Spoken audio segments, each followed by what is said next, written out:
Hello, my name is John Westover, and I look different for a reason. I was burnt in a car crash 26 years ago as a result of making some poor choices in a vehicle.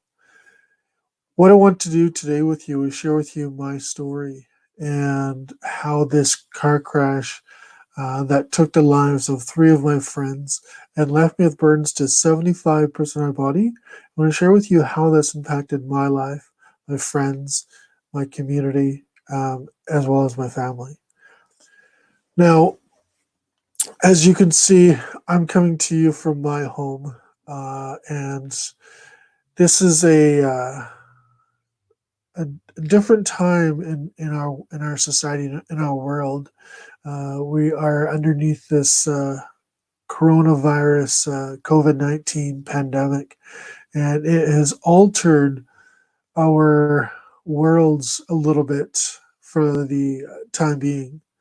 Um, and I just want to, let you know, however you're doing, however you're coping, however you're feeling, it's totally okay. This is a place and time that we have never been before. So a lot of us are dealing with a lot of different emotions, a lot of different feelings, a lot of different thoughts in our heads, and just want to let you know that however you are, however you're feeling, however you're reacting, however you you are, is just fine. Just want to let you know that. Um, I also want to let you know that you're going to get through this. Trust me. It seems difficult right now. It seems hard, but I promise you, you're tough. You'll get through this. I say that because I've gone through a much worse, and I got through it. So I just want to let you know that you'll get through it. Just kind of give you a little bit of a heads up in case you're concerned. But just remember, however you are, however you're feeling, is totally fine, totally perfect. Okay. So, um, like I said, my name is John Westever, and as I go through this video, what I invite you to do is, as I share about myself, I invite you to put yourself in my shoes and imagine what would this be like if this happened to you. How would you cope with this? How would you cope with the loss of your friends? How would you cope with the change in your physical face, your hands, your body? How would you go through that change? Um, would you be the same person on the other side? As I share about my family and my friends, I invite you to put your family and friends in my family and friends' shoes and imagine what would it be like for them if this happened to you and them. And when you do those two things, this time spent watching this video is going to make a huge difference for you. Okay? And also want to let you know that this is not a scared straight message. I'm not here to scare you straight. I just really want to share with you um, how this fatal car crash impacted me. You know, um, Another thing that it brings up is I want to share with you that your choices that you make when getting in a vehicle, or choices every day, not even getting in a vehicle, but choices you make every day, um, your choices impact other people. So as you watch the video today, just ponder those thoughts. Just think about how the choices you make every day. How many people in your life do your choices impact, and how do they impact the people in your life?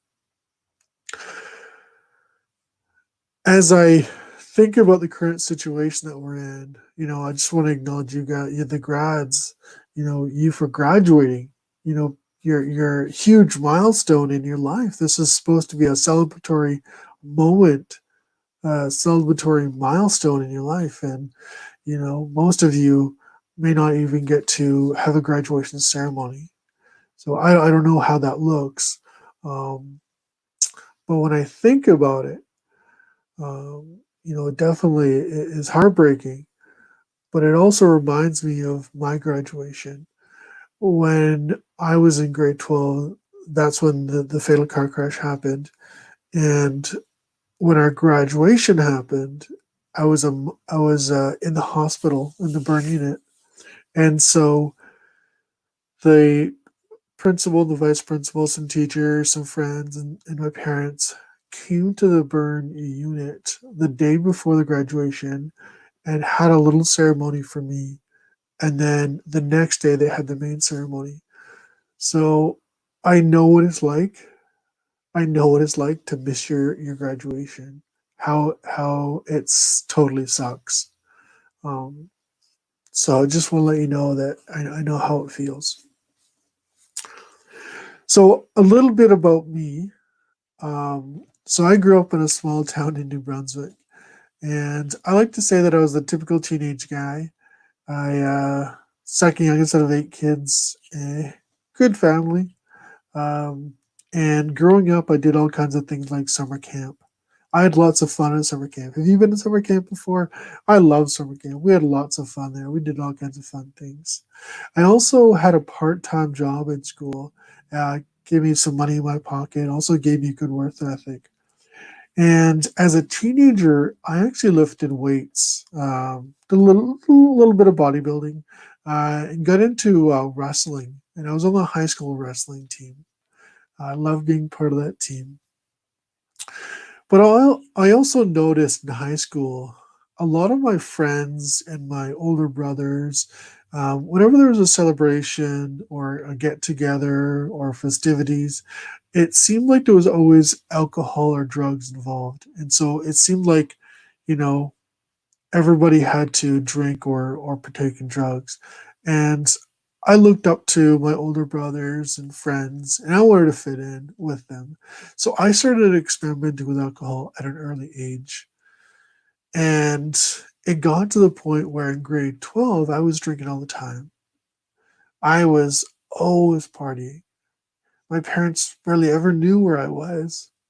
I'd tell them I'd go to somebody's house and I'd go somewhere just different and be out drinking, end up home all hours of the night, and I didn't think that the alcohol could actually impact my life.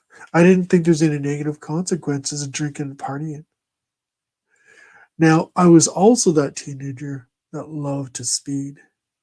Now, whenever I drove, I didn't drink and drive, and I didn't get in with friends that were drinking and driving, but we always drove fast.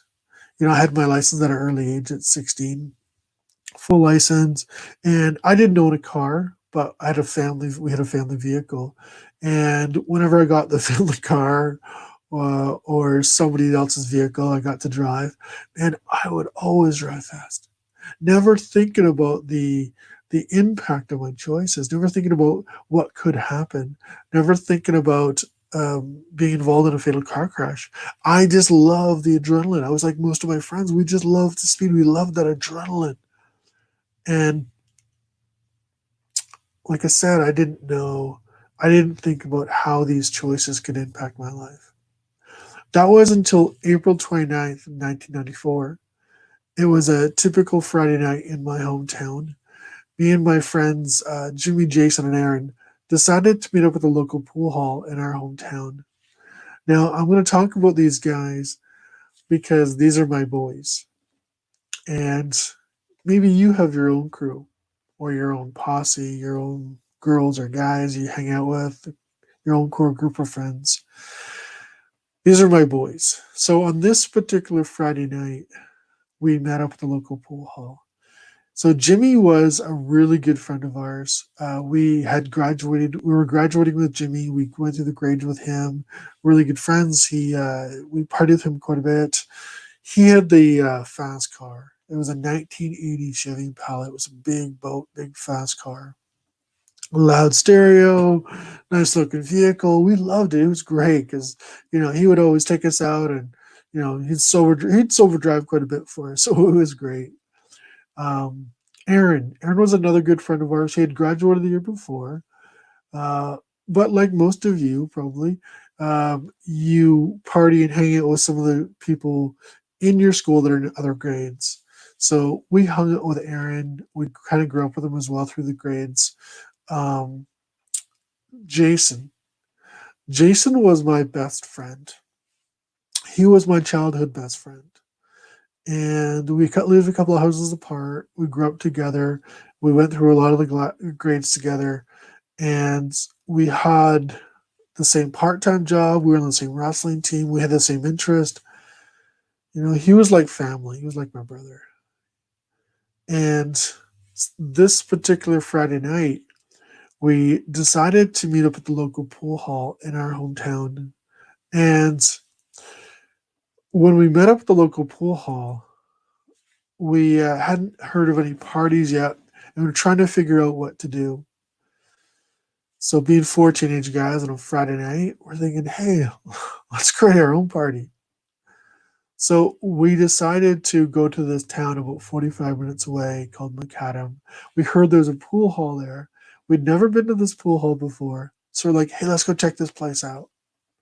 So, the first thing was no matter what we do, we always have a sober driver. And that's where Jimmy comes in. Jimmy said he'd sober drive for us, which was great. He had to work the next day, so he's like, he'll stay sober, he'll drive for us. So the next thing was, no matter what, next thing was we had to find alcohol. Now, do you think it was hard for us to find alcohol? Is it hard for you to find alcohol or drugs? It wasn't usually hard for us to find alcohol. We just had to find the right person to talk to. Now, we found someone older to buy it for us. So with alcohol in hand and a sober driver, we set off on a road trip. Four teenage guys on a Friday night. We're having a great time. We're thinking this is perfect. We hit the highway. We all crack our beer except for Jimmy, who's driving. The tunes are cranked, and we're just thinking this is perfect. Not a care in the world. Thinking this is great. This is awesome. Four teenage guys on a Friday night, just loud tunes, a zest for life, and the Friday night fever. We had a blast. We get to the pool hall and we go inside. We're playing pool. We're flirting with the girls. We're dancing around. Now, we're not old enough to drink inside. So every so often we have to run outside, grab a beer out of the trunk, slam it back, run back inside, and pretend we're the cool guys from out of town. We were from out of town. And we're doing this for a while. We're dancing with the girls, having a good time. We're playing pool. We're flirting around. We run out to the car, grab a beer, slam it back. We're doing this for a while until Jimmy, our designated driver, our sober driver, he decided to put the brakes on. He's like, guys, I'm leaving. And if you're leaving with me, you're leaving now. Otherwise, you're finding your own way home. Now, we didn't want him to leave. We were having a great time, but he had to leave. He's like, guys, I'm taking off. And so we had a choice. We could have stuck around and played some pool some more and flirted with the girls some more, had some more fun, drank some more beer, and then tried to figure out home later on. Or we could get a ride with Jimmy. We chose the latter. We chose to get a ride with Jimmy because he was our DD. He was the guy that was supposed to get us home safe. Now, often in life, we make choices. We never really think about the impact. We never think about the consequences. We never think about how our choices could impact us. So reluctantly, we stagger to the car. We grab another beer. We crank it back. We jump in the car. We crank the stereo up. And Jimmy peels out of the parking lot, and he's flying down the highway, just cruising. Now, how many times before had we been in the exact same situation and nothing ever happened? This could have been any one of my friends. This could be you. How many times have you been in this situation and to date nothing's happened? We were always driving fast, never thinking about our choices, never thinking about what could happen, never thinking about how it could impact other people. About halfway back, because we were drinking way too many beer, we all had to take a leak.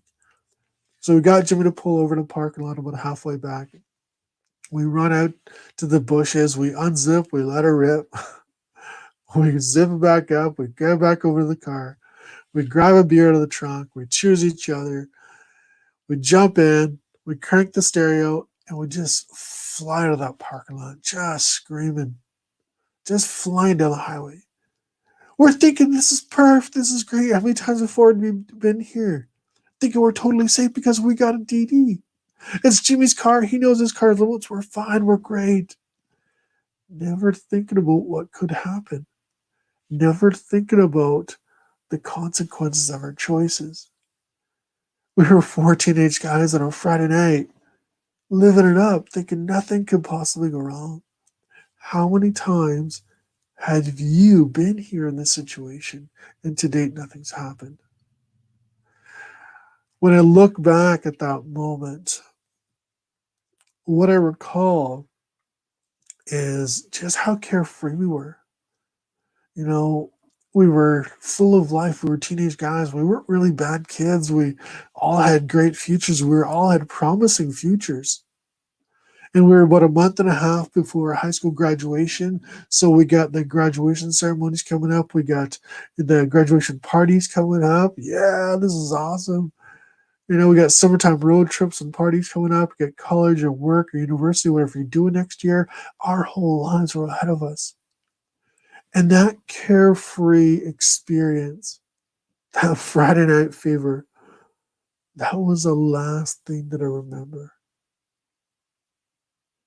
The next moment, I recall my opening my eyes to a totally different world. As I open my eyes, I look around the room and I see that I'm in a hospital room. And there's a machine over here, beep, beep, beep. There's a machine over here, and I look down and there's a ventilator on my face breathing for me. And I look down further and I am completely covered in bandages from my head to my feet. And I'm connected to a multitude of life-saving devices.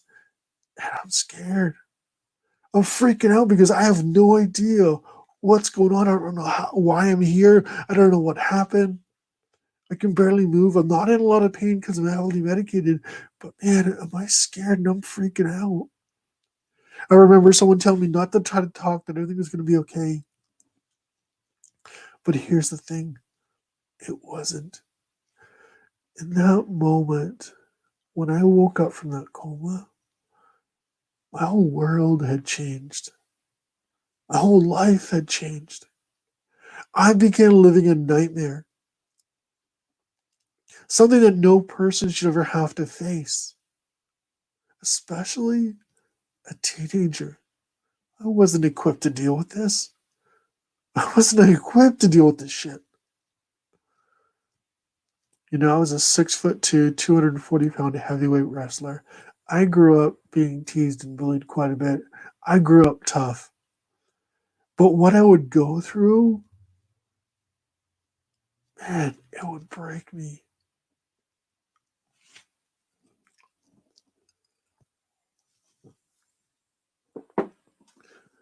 What I'm about to share with you about the car crash is what I've discovered through having different conversations with the different people. The police, the paramedics, the firefighters, some witnesses and bystanders. The police determined we were doing about 140 kilometers an hour on a road that was posted for 90. We were traveling way too fast, way too fast. Did we tell our driver to slow down? I don't recall if we did. I don't recall if we did. The commotion inside that car, four teenage guys, three of us are drinking, the carrying on, the tunes are cranked. The distraction we were for the driver, the speed at which we were traveling, the inexperience at which Jimmy was driving with. He only had a license a couple of years. And the corner up ahead was sharper than he thought. Jimmy ended up losing control of the car, skidded out of control, and as it hit the ditch, it started rolling end for end. And as our car was rolling end for end, our sober driver was ejected. And as he was ejected with such force, when he hit the pavement, he was killed instantly. In that moment,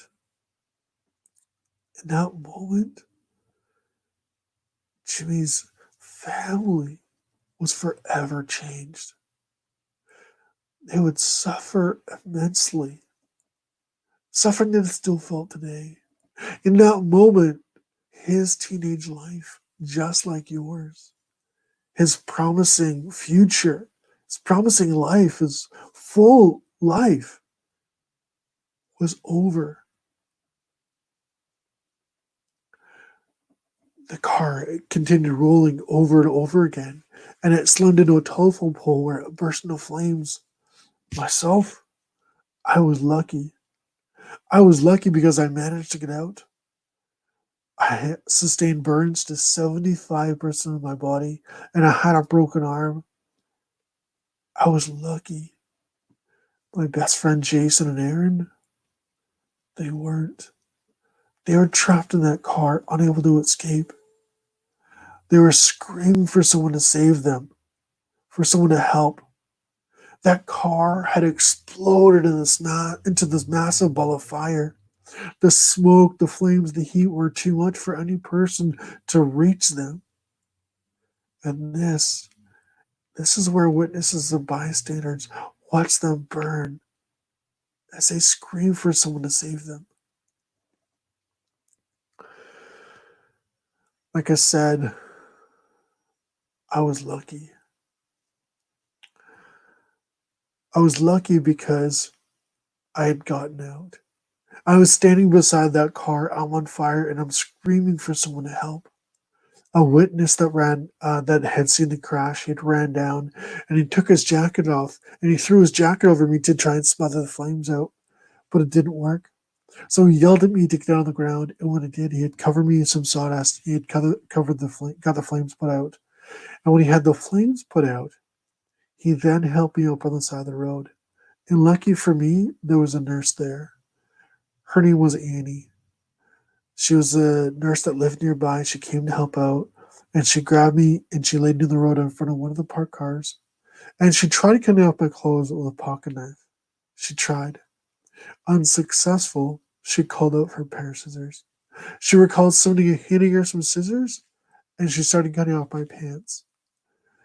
When she had my pants cut off, she started cutting off my shirt. And she said I started to relax a little bit.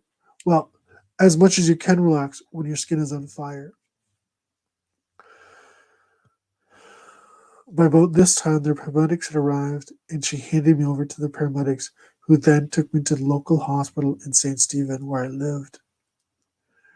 What I want you to understand is this car crash, the carnage, the dead bodies, the fire, myself on fire, witnesses and bystanders, the police, the firefighters, the paramedics, the nurses and doctors that worked on me, innocent people witnessed this horrific car crash because of our choices.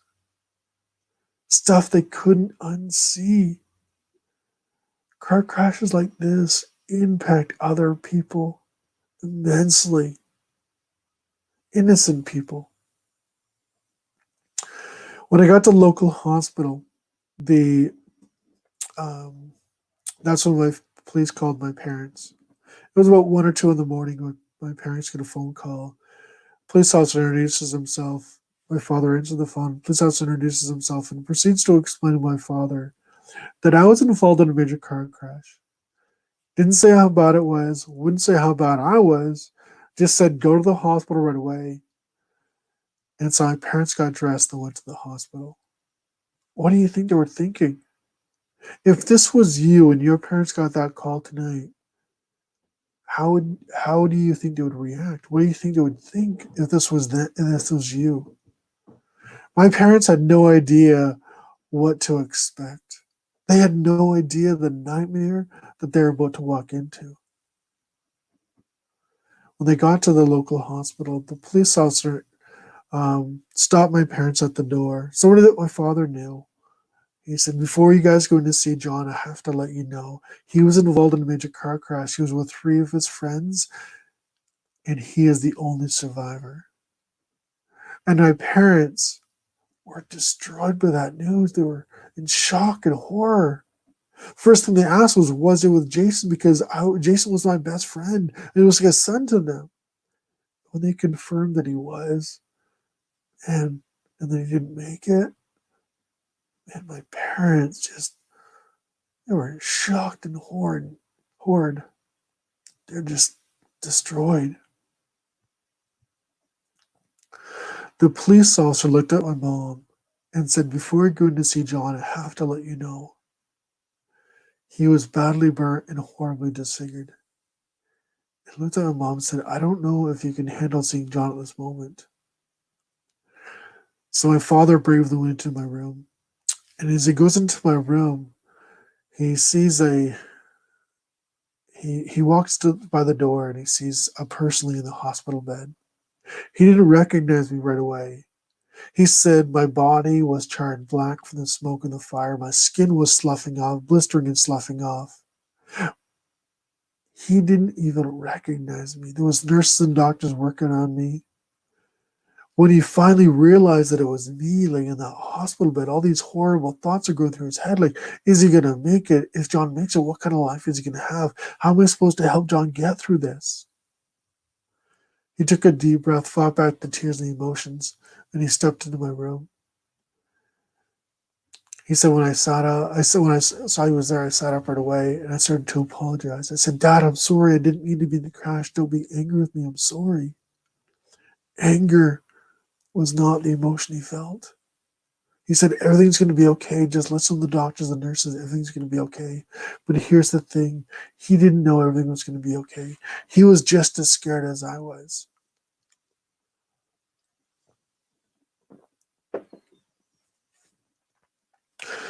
He said they transported me to the burn unit in St. John, New Brunswick. And when I got to the burn unit, that's when they assessed my burns. Now, they usually do that by going over how much of your body is burnt. They call that the total surface body area. They look at the degree of burns, how deep the burns are. They look at how old you are, how's your general health, do you drink, do you smoke, a few other factors, and say, based on this criteria, this is your likelihood that you're going to survive. Now, not everybody survives burn trauma. Some people die. Some people don't make it. And when my parents arrived later on to the hospital and to the burn unit, the nurses and doctors sat my parents down and they said, "John is not going to make it. Based on the severity of his burns and his injuries, he's not going to make it. He might make it through the first 24, 48 hours, but he will not survive the first week. You need to start thinking about funeral arrangements. You need to start talking about to have friends coming in, family coming in to see him, because his body's going to shut down and he is going to die." My parents were shocked by this news, horrified by this news, in disbelief, because they just heard that I survived, and now they're told that I'm not going to make it, that I'm going to die. What do you think this would be like if this was your parents and you in this situation?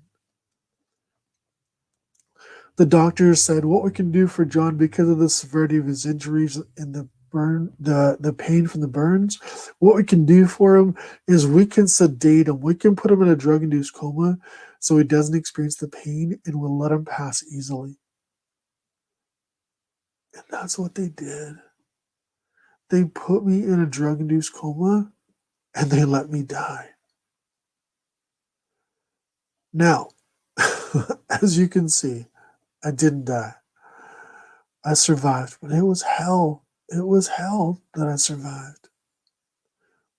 It was not easy. Every day that I had surgery, there was no guarantee that I would wake up. Every time I went for surgery, my parents went through hell. My body, my lungs, my liver, my kidneys failed. I died 3 times in the operating table. So whenever I went for surgery, my parents were just on edge because they never knew if it was going to be the last time they were going to say bye. I want you to understand that your choices impact other people. The choices that I made that night to get into that car, to not wear my seatbelt that night, to drink that night, to not tell the driver to slow down. Every choice that we made that night, that I made that night, put my family through hell. Your choices impact other people. I was in the coma for about a month, and when I woke up from the coma, my world had turned upside down, and I hated um, uh, going through this. I hated the experience of this. Now, every day they would change my bandages. This was the most pain that I've ever received in my life, ever experienced in my life. Um, and as they changed the bandages, I could see the damage on my hands. I could see the raw areas where they were putting skin grafts. I could see the bloody areas. But I was worried about my face because at first they wouldn't show me my face. They wanted me to focus on healing. They thought if I saw my face too early, I would get angry and want to give up. And rightly so. They needed me to want to continue to move forward in recovery. But I worried a lot. I was scared because I didn't know how I looked, how bad it was. I was worried about, if I'm ugly, are people going to treat me as an outcast? Are they going to bully me? Are they going to tease me? Will I ever date again? Will I ever marry? Will I ever have somebody special in my life? And then one day they said, you can see your face in the mirror.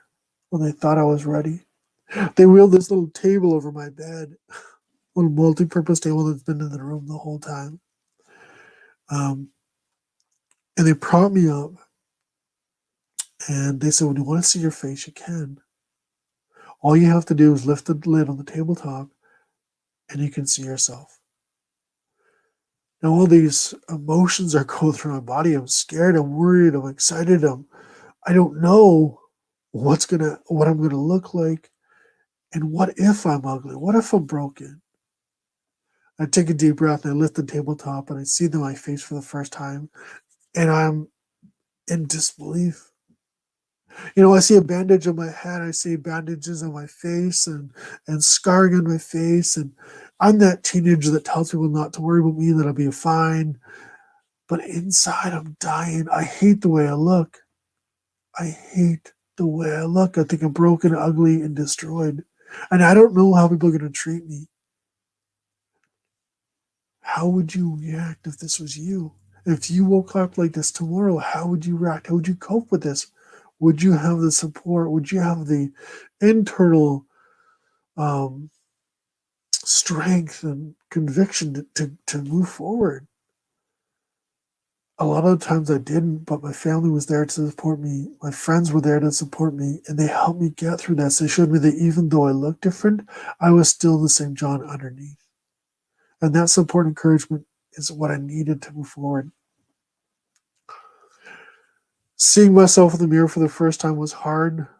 What was harder than that, though, was finding out my best friend Jason was killed. Now, how many guys have a best friend? Jason was like my brother, and we were always together. We supported each other in a lot of different things. And when I woke up from this coma, how it lived for me was no matter how bad things get, Jason's going to be there to support me. He's going to help me through this. And I had a lot of friends coming to visit me, a lot of friends coming to see me, but Jason, Aaron, and Jimmy weren't coming. And it was like, why aren't they coming? Are they mad? Are they angry? What's going on? Why aren't they here? And then one day, Pam came in. Pam was Jason's mom. And they sat me down and they told me that he was killed. And they told me that they buried him. They had funerals and they buried them. I was just in shock. I was so angry, so upset, so pissed. I was so scared. Not only was I a burn survivor, but I lost my best friend Jason and Aaron and Jimmy. My whole world came crashing down. I felt I was being blamed and punished for surviving. And man, I just ran through life not knowing how to deal with this. I was an emotional wreck. I invite you to be that friend that your friends need. Help your friends make good choices. Because when something like this happens, no amount of I'm sorry will ever bring them back.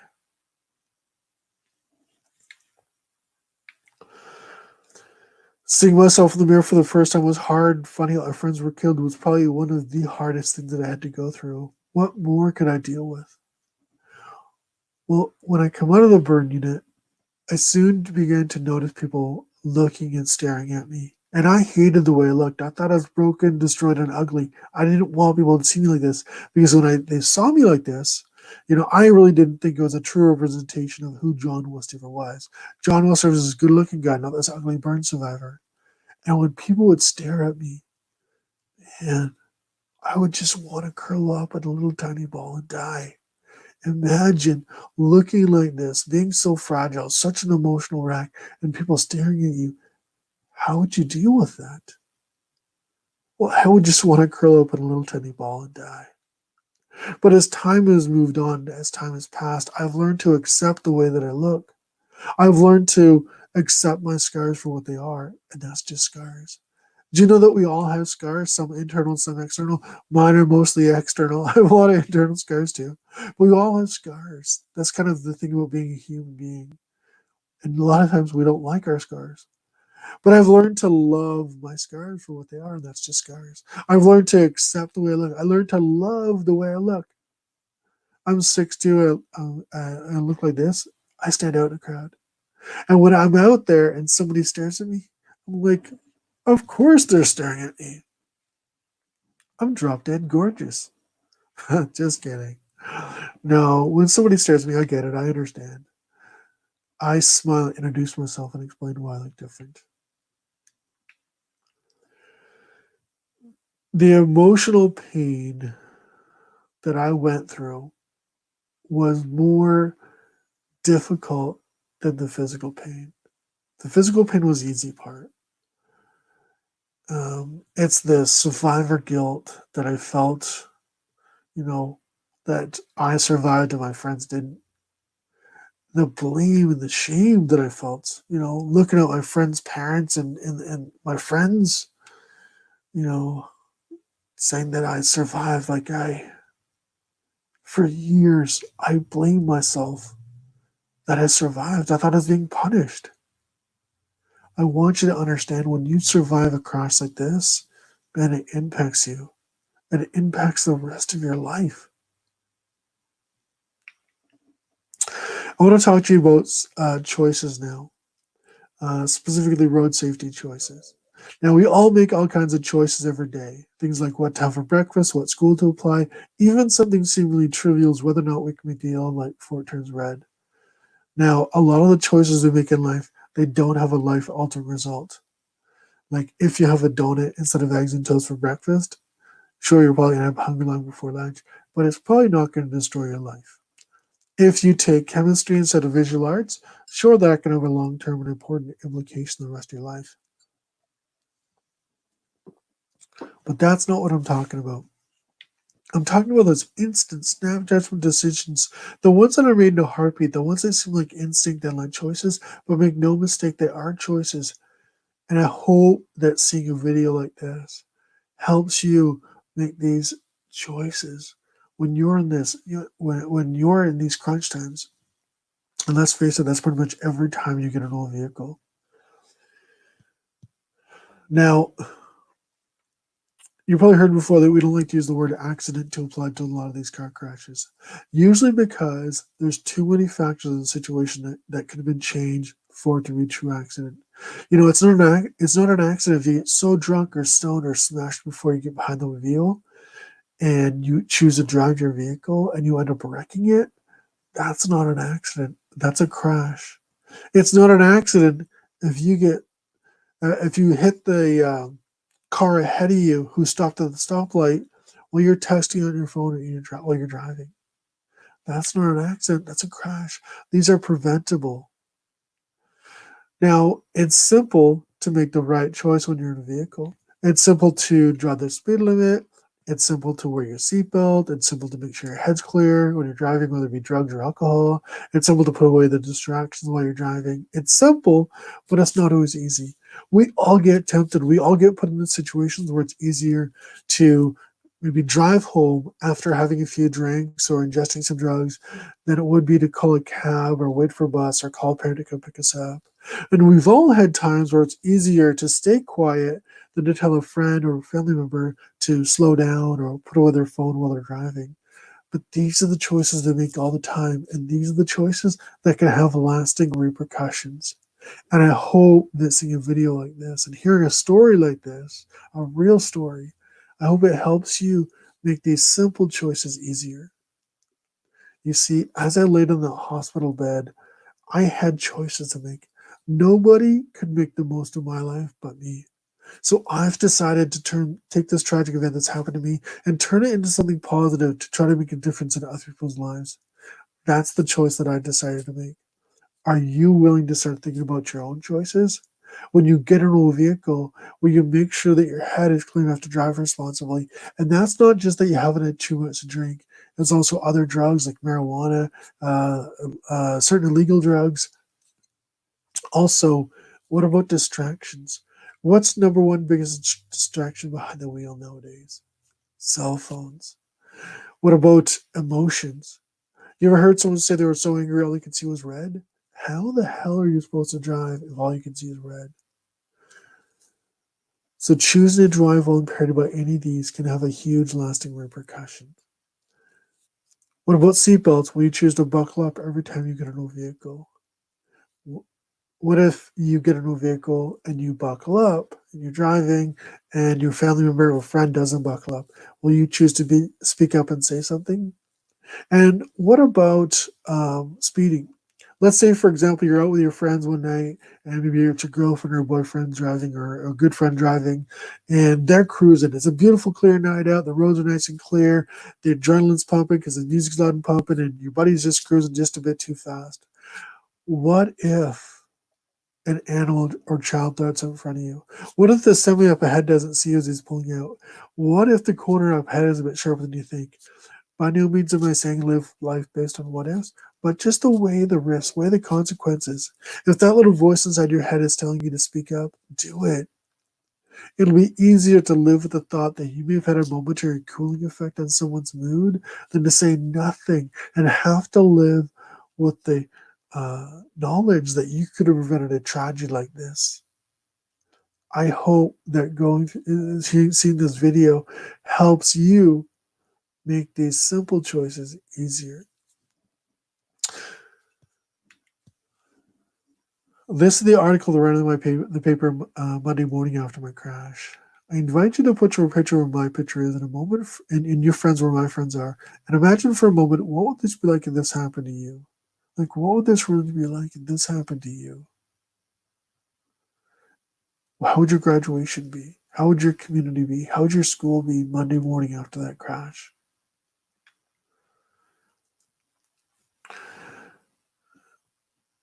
I do this because I care about you guys. I don't even know you guys, and I care about you guys. Ultimately, it's your life, your friends, your choice. Are you willing to pay that cost? I do this because Jason, Aaron, and Jimmy can't be here. I do this because I know what it's like to survive a fatal car crash like this, to lose my friends, to be a burn survivor, and have to deal with everything that comes along with that. The internal struggles that I had to go through. And I hope that this video makes a difference for you. I hope that you start thinking about your own choices when you leave or when you go out, so that this doesn't happen to you. Please, when you leave and go amongst your day, think about your choices. Be safe, have fun, and have a great graduation. Thanks for watching. Bye.